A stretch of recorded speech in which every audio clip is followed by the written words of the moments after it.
Hello दोस्तों, कैसे हैं आप लोग? अच्छे तो है ना? ध्यान तो रखते हैं ना? किसी और के भरोसे तो नहीं छोड़ा है आपने? चलिए, आज हम लोगों को क्या पढ़ना था? आज हम लोगों को पढ़ना है फिजिक्स का एक न्यू चैप्टर। मैथ आपकी खत्म हो चुकी है, अब क्या चालू कर रहे हैं हम लोग? फिजिक्स। फिजिक्स का नया चैप्टर है जिसका नाम है गति। इंग्लिश में हम इसको क्या बोलते हैं? मोशन बोलते हैं। अच्छा, कोई बता सकता है कि गति क्या होती है? थोड़ा बहुत तो आप लोग जानते ही होंगे गति के बारे में। बोलो। हाँ, देखो, राशि ने जैसा बताया, वेरी गुड परिभाषा इन्होंने बताई है। क्या बताया है कि यदि कोई वस्तु है, अगर देखो समय क्या होता है, निरंतर चलता रहता है, समय को तो कोई स्टॉप कर नहीं सकता है। तो कहने का मतलब ये है कि यदि वस्तु समय के साथ अपनी स्थिति में परिवर्तित कर रही है, अगर समय के साथ किसी वस्तु की स्थिति में परिवर्तन हो रहा है, तो वो माना जाता है कि वो वस्तु क्या है? आपकी गतिशील अवस्था में है। हालांकि फिजिक्स में इसके कई अपवाद भी हैं। जैसे चलते हुए ट्रेन पे कोई व्यक्ति जब खड़ा है तो उसकी स्थिति में तो परिवर्तन हो रहा है ट्रेन की वजह से। क्या वो गति अवस्था में है? व्यक्ति तो गति नहीं कर रहा है, गति तो ट्रेन कर रही है। तो इसमें अपवाद भी होते हैं। तो अभी हम सिर्फ और सिर्फ परिभाषा पे फोकस करेंगे। जहां जहां पे अपवाद मिलेंगे हम आपको बताते रहेंगे। तो परिभाषा क्या कह रही है? गति की क्या क्या हो जाएगी परिभाषा? यदि किसी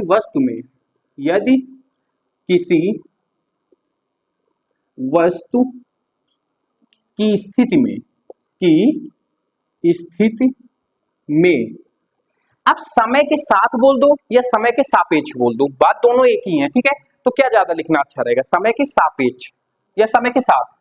यदि किसी वस्तु की स्थिति में समय के साथ, अब यहां पे आप सापेक्ष भी कर सकते हो, समय के साथ साथ या समय के सापेक्ष। समय के साथ क्या लिखा है? यदि किसी वस्तु की स्थिति में समय के साथ परिवर्तन होता है तो वह वस्तु तो वह वस्तु गति अवस्था में होती है या गतिशील अवस्था में होती है। आप कुछ भी लिख सकते हो। ठीक है, गति अवस्था में होती है या गतिशील अवस्था में होती है, आप दोनों में से कोई भी लिख सकते हो। अब एग्जांपल आप ले लो, जैसे मैं इतनी समय के साथ टहल रहा हूं कि नहीं टहल रहा हूं? समय निरंतर चल रहा है और समय कांस्टेंट अकॉर्डिंग से चलता है। ना तो समय तेज चलता है, ना ही समय धीमा चलता है। समय तो अपनी एक रफ्तार से चलता है।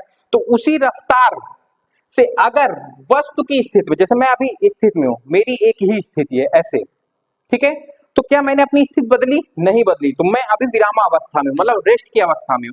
अगर मैंने अपनी स्थिति को थोड़ा सा चेंज किया, इधर से उधर किया, समय भी निरंतर चल रहा है और मैं अपनी स्थिति को, पहले मैं यहां था अब यहां आ गया, तो ये जो मैं कार्य कर रहा हूं, जो मेरे साथ ये हो रहा है, इसी चीज को हम लोग क्या कहते हैं?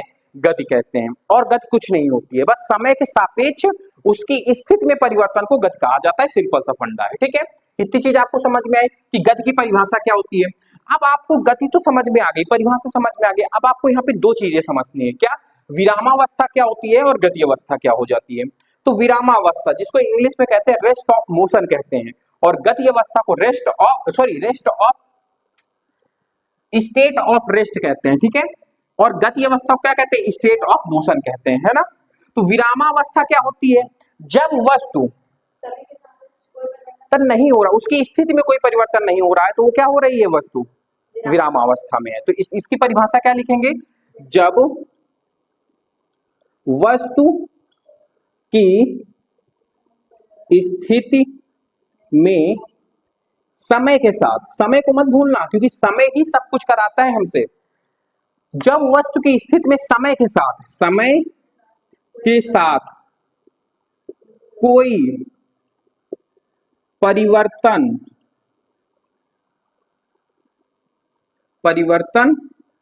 नहीं होता है तो वस्तु किस अवस्था में रहती है? विरामावस्था में रहती है, रेस्ट अवस्था में रहती है। तो वस्तु विरामावस्था में होती है। ठीक है, मतलब अगर समय के सापेक्ष अगर वस्तु की स्थिति में परिवर्तन नहीं हो रहा है तो वह वस्तु किस अवस्था में है? वह वस्तु आपकी विरामावस्था में है, ठीक है। और गति अवस्था सेम परिभाषा यही हो जाएगी गति की जो होती है, ठीक है। क्या परिभाषा हो जाएगी, यदि वस्तु की स्थिति में समय के साथ परिवर्तन हो रहा है तो गति अवस्था में है, ठीक है। और जो कारक होता है, जैसे मैंने यहाँ पे परिभाषा लिखी, हालांकि मुझे यहाँ पे गतिशील अवस्था लिखनी चाहिए, क्या लिखनी चाहिए, गतिशील। अब देखो इसको मैं अगर मैं पूरा करूं तो समझना क्या लिखा है, यदि किसी वस्तु की स्थिति में समय के साथ परिवर्तन होता है तो वस्तु गतिशील अवस्था में होती है, और जिस कारक की वजह से वस्तु गतिशील अवस्था में होती है उस कारक को ही हम गति कहते हैं। एक्चुअली में हकीकत परिभाषा आपकी ये है, क्या लिखना है, यहां पे डबल यूनाइटेड कॉमा में लिख रहा हूं कि जिस कारक, समझते हो, जिस कारण से ना, जिस कारक से वस्तु गतिशील अवस्था में है, गतिशील अवस्था में है, उसे क्या कहते हैं, उसे गति कहते हैं। क्या कहते हैं, उसे गति कहते हैं। आपको प्योर परिभाषा गति की ये है, पहले आपको ये समझाना पड़ेगा कि गतिशील क्या होती है, और फिर इसके बाद ये समझाना पड़ेगा कि जो गतिशील है वो किस कारण होती है, उसी को हम गति कहते हैं। बात समझ में आ रही है। आपके टीचरों ने ऊपर वाला बताया होगा, ये नीचे वाला आपको एक्सप्लेन नहीं किया होगा, सीधा उन्होंने क्या होगा कि वस्तु गति अवस्था में होती है। हालांकि ऐसी कोई परिभाषा नहीं होती। पहले इस परिभाषा से हम क्या डिफाइन करेंगे, उसकी गतिशीलता डिफाइन करेंगे, और गतिशीलता जिस कारण से होती है उसे हम लोग क्या कह देते हैं, गति कहते हैं। क्या कहते हैं, गति कहते हैं, है ना। समझ में आया आपको। अब गतिशील अवस्था तो आपको समझना बड़ा इजी है, इसी को उतार देंगे यहाँ पे तो क्या हो जाएगा, गतिशील अवस्था तो लिख देंगे। क्या लिखोगे, यदि किसी वस्तु में, हाँ सॉरी देखो मैं भी वही कर, वस्तु की स्थिति में समय के साथ परिवर्तन होता है तो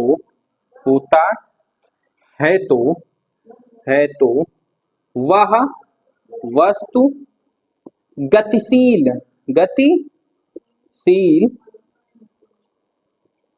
अवस्था में होती। बस, तो आपको आई होप गति की परिभाषा समझ में आई होगी। और गति के बाद विरामावस्था क्या होती है, स्टेट ऑफ रेस्ट क्या होता है, और स्टेट ऑफ मोशन क्या होता है, गति की अवस्था क्या होती है। दोनों चीजें अच्छे से समझ में आई कि नहीं। देखो मैं ये समझा चुका हूं, रेस्ट क्या होता है, अगर मैं एक जगह स्टॉप हूं, समय निरंतर जा रहा है, सुई तो बंद नहीं होती है समय की, लेकिन क्या मेरी स्थिति में कोई परिवर्तन आ रहा है, नहीं। अगर मेरी स्थिति में कोई परिवर्तन नहीं आ रहा है, इसका मतलब मैं किस अवस्था में हूं, स्टेट अवस्था में हूं। किस अवस्था में हूं, स्टेट अवस्था में। अच्छा एक बात मुझे बताओ, इतनी चीज तो समझ में आई, अब थोड़ा सा लॉजिकल बात करते हैं ना, फिजिक्स इंटरेस्टेड होती है, थोड़ा जीवन लाइफ से जुड़ के बात करते हैं। जैसे कोई बंदा है, या मैं ही मान लेता हूँ, या राशि मान ले, कोई भी अपना, जो भी स्टूडेंट मेरे वीडियो को देख रहा है वो अपने आप को माने। जैसे मैं हूं, मैं एक ट्रेन पे चढ़ा और ट्रेन चलने लगी, तो समय के साथ मेरी स्थिति में परिवर्तन हो रहा है। पहले मैं स्टेशन में था, थोड़ी देर बाद मैं स्टेशन से बाहर होऊंगा, क्योंकि ट्रेन में बैठा हूं, ट्रेन निरंतर चल रही है। तो आप एक बात बताओ, क्या मैं गति कर रहा हूं, एक सिंपल सा क्वेश्चन है मेरा। मैं तो मेरी स्थिति में तो ये परिभाषा फिर कहीं ना कहीं गलत हो गई ना, क्योंकि इसमें क्या बताया गया, समय के साथ स्थिति में परिवर्तन ही गति कहलाती है, यही गतिशील अवस्था होती है। लेकिन मेरे समय के साथ परिवर्तन भी हो रहा है मेरी स्थिति में, लेकिन फिर भी मैं रेस्ट अवस्था में हूं, ऐसा कैसे, ये तो परिभाषा का खंडन हो गया, है ना। अब क्या होगा, कोई एक्सप्लेन बता सकते हो आप समझना में। देखो जब आप इस अपवाद की श्रेणी में आ जाते हैं, तब आप क्या करते हैं, तब आप ये देखते हैं कि सापेक्ष किसके पूछा जाता है। अगर मैं पूछूं, समझना मेरी बात को, अगर मैं पूछूं ट्रेन की सापेक्ष तुम्हारी स्थिति कैसी है, तो तुम क्या बताओगे, तब तो मैं रेस्ट अवस्था में हूं।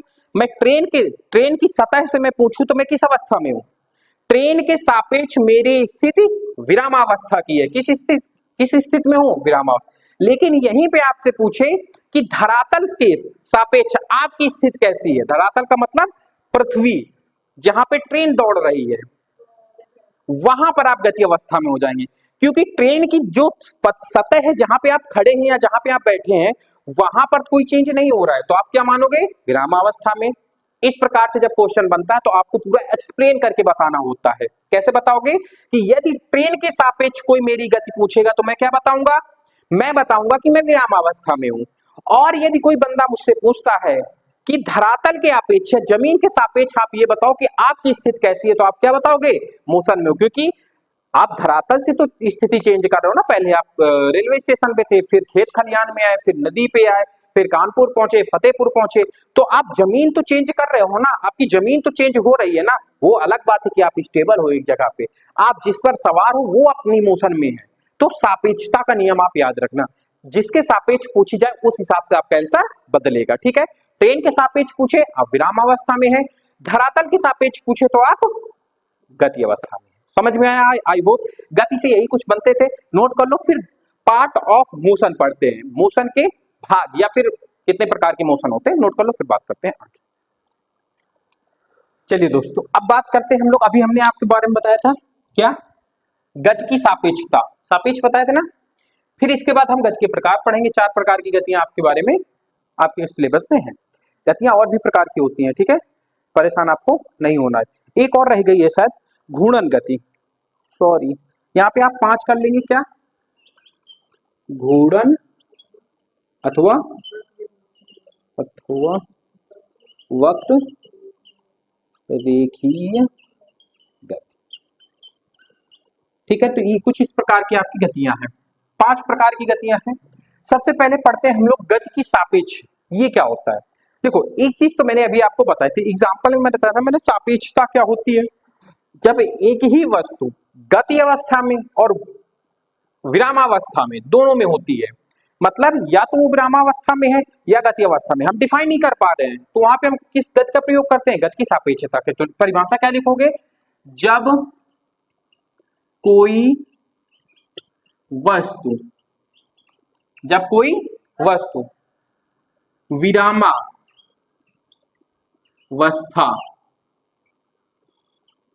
तथा गति अवस्था दोनों में होती है,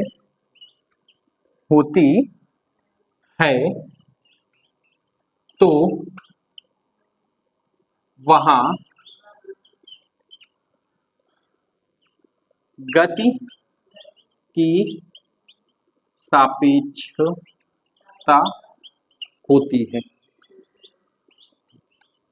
इसमें मैंने एग्जाम्पल भी आपको दिया था, क्या दिया था कि यदि कोई बंदा ट्रेन पे बैठा हुआ है तो वो स्थिति में भी है और गति में भी है, डिपेंड वहां पे करेगा कि हम किसके सापेक्ष देख रहे हैं। जैसे और अच्छे से इसको अगर मैं डिफाइन करूं आपका तो समझना, जैसे यदि कोई बंदा खेत पर काम कर रहा है, अगर वो आपको देखेगा तो आप किस अवस्था में दिखेंगे उसको, गति की अवस्था में। तो किसके सापेक्षता आपने उठाई, धरती के सापेक्ष देखा ना, क्योंकि वो व्यक्ति तो धरती में खड़ा था।